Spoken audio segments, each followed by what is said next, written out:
This mistake cost me almost $6,000 to fix. I was embarrassed to share my story, but I've overcame it, and I think it's important to talk about these things to help other first-time founders. So the first manufacturing partner I had for Derm Intellect was actually an agency, like a middleman. I did not know that at first until I was further along in the contract, and this was the first mistake. Make sure that when you're manufacturing a product, you are connected directly to the manufacturer, not no middleman, because then communication can get interrupted and almost like you're playing Chinese telephone, right? Communication becomes more difficult. You may think that it will save you time and money, but honestly, I think in the long run, it can work out even more expensive and more time consuming.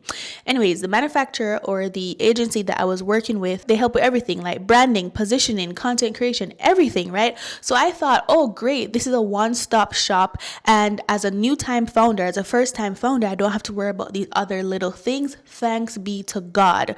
At the end of the day, I ended up having to start all over again. So it was more expensive and more time consuming in my case, right? Anyways, this agency, they really loved Derm Intellect, right? They were so supportive at first and they really believed in the vision that I was building because yeah, rightfully so, a skincare brand founded by a doctor, science-based, catering to melanin skin, launching with a dark spot correcting serum.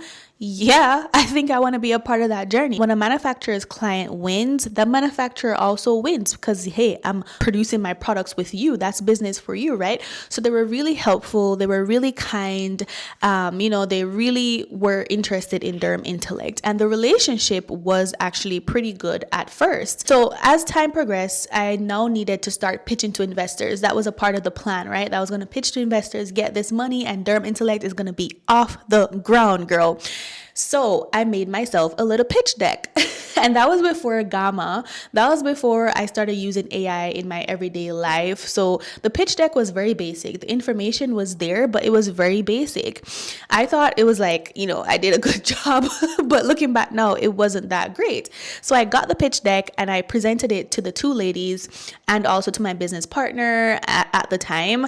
And after the presentation, they were like, oh, this is a really good pitch deck. The information is good.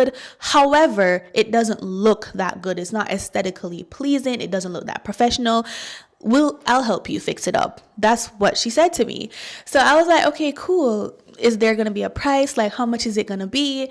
And then she's like, don't worry about it. And this is a meeting that we were having, right? Not no email exchange, no nothing. She's like, don't worry about it.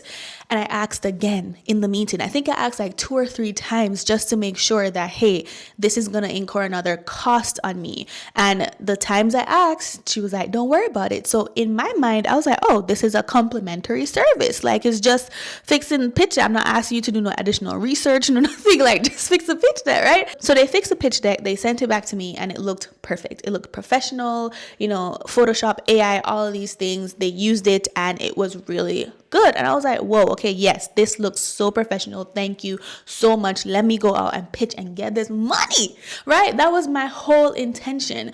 During this time, after they did the pitch deck, they didn't send me an invoice. They didn't say nothing about payments, nothing about the cost of it, nothing. So I was still under the impression that this is a complimentary service because we're all in this together. High School Musical, right? Wrong.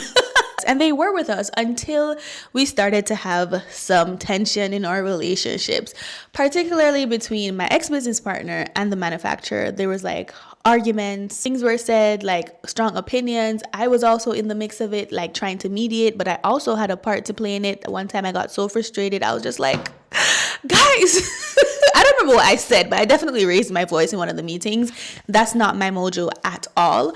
But, looking back now, there was definitely a lot of power dynamic at play right there. And the relationship was just it started to decline, started to go downhill. So after we had that tension and all these things, I eventually spoke to them and we resolved like some of the issues, but the issue was with my business partner was still there, like unspoken, but it was just things felt different, right? The communication between me and the manufacturer started to be sporadic, where we were having constant communication before then until we had that little, thing, and we started to communicate less frequently. I would send messages and not get response for like sometimes a whole week. Like it was just crazy. Like the communication was not there until one time they finally came back, and I think we had a meeting or something of that sort, and then I was hit with a mega invoice for, I think it was 12,000 something, right? And a part of that invoice was $5,500 for a pitch deck, which took me by surprise. The other things, obviously not, because I did agree to some of the other services they provided to me. Looking back now, I shouldn't have, but I agreed. So I was prepared for that, but I wasn't prepared for the extra 5,500 from the pitch deck. And that took me by surprise because I asked and it was perceived as if this was a complimentary service, and I felt like it was kind of like a revenge invoice for the relationship troubles that we were having. So I was taken aback by that, and I think after that I tried to have a meeting with them and negotiate whatever, but they weren't having it. They wanted their money, and I'm the type of person that I'm not gonna let anybody have anything like that over my head. So I was just like, okay, fine, I'll pay it. My mistake for accepting the service without any form of written and saying that it was going to be a complimentary service, or without getting a quote before the service was provided, right? So after that, me and my business partner were still in business, and we were planning to go 50 up until that point in time. We were going 50-50 on all of the invoices, everything we had to pay for. And then fast forward, after that invoice, my business partner quits on me. She quit. She's like, I'm out of here. I resign. It was very cordial, obviously. It was very cordial.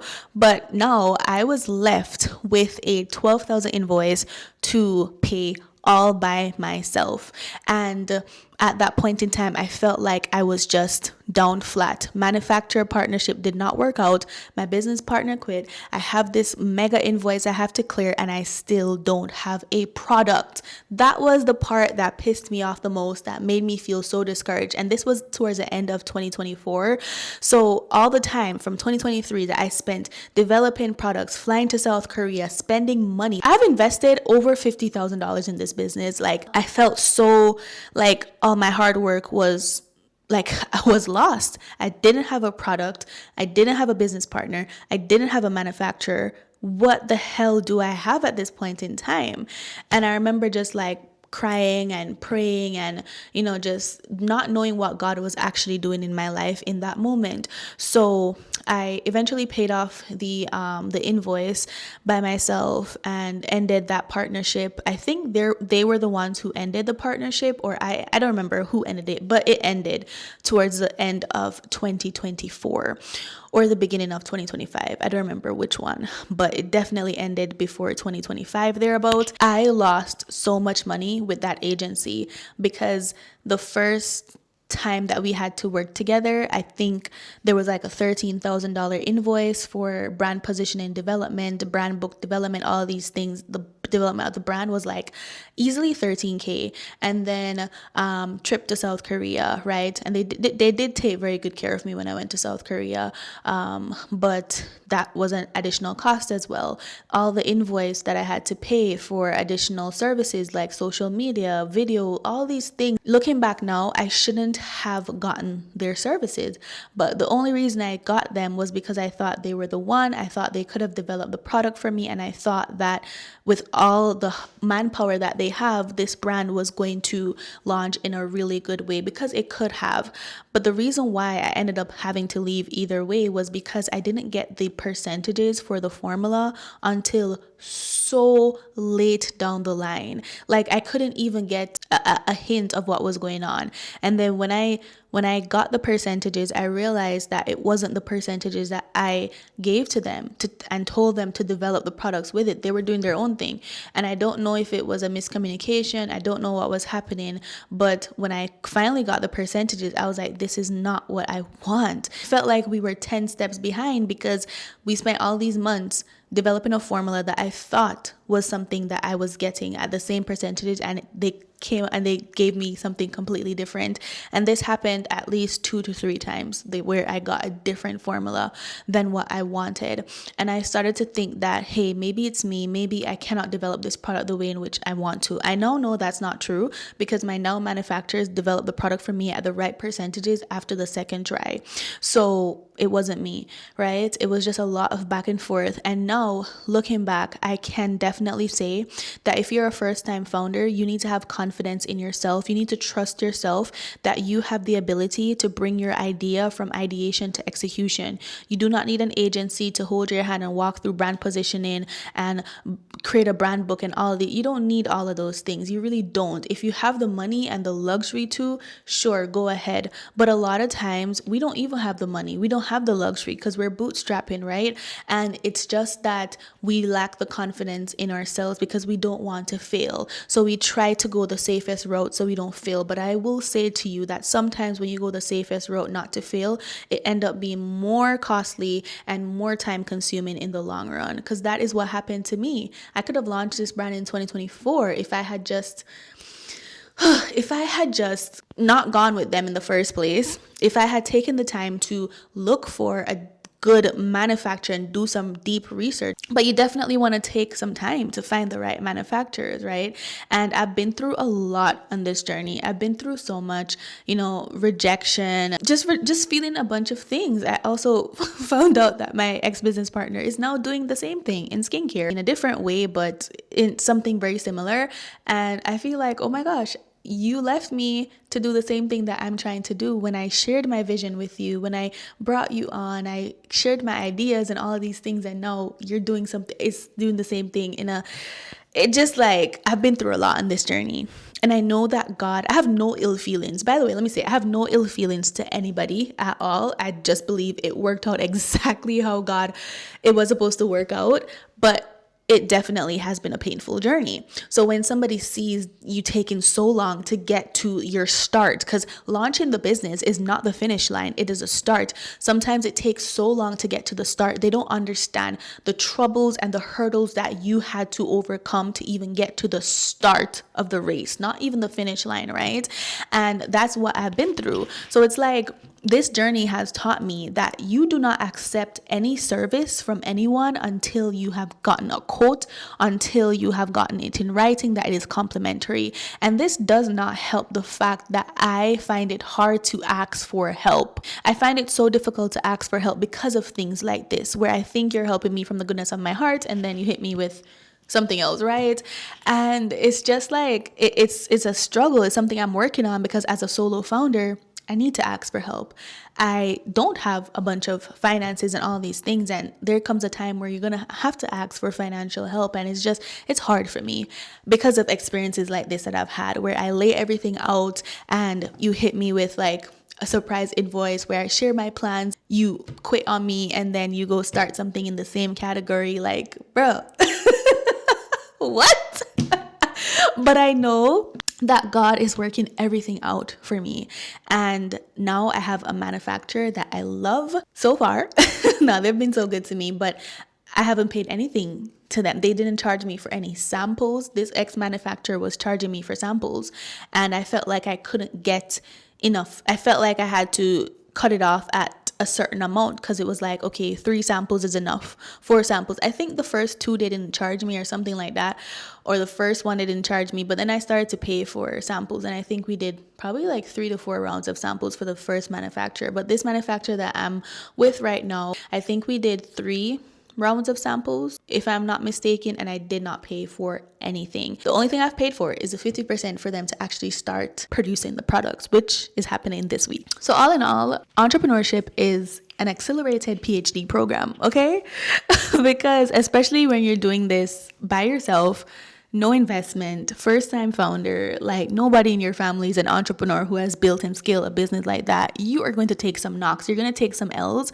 But that's why I am here, to make sure that you guys don't take the same L's I take. Or maybe if you take them with a better protection. And yeah, so now we're gearing up for launch within the next 90 days, less than 90 days now, but I'm counting the major days.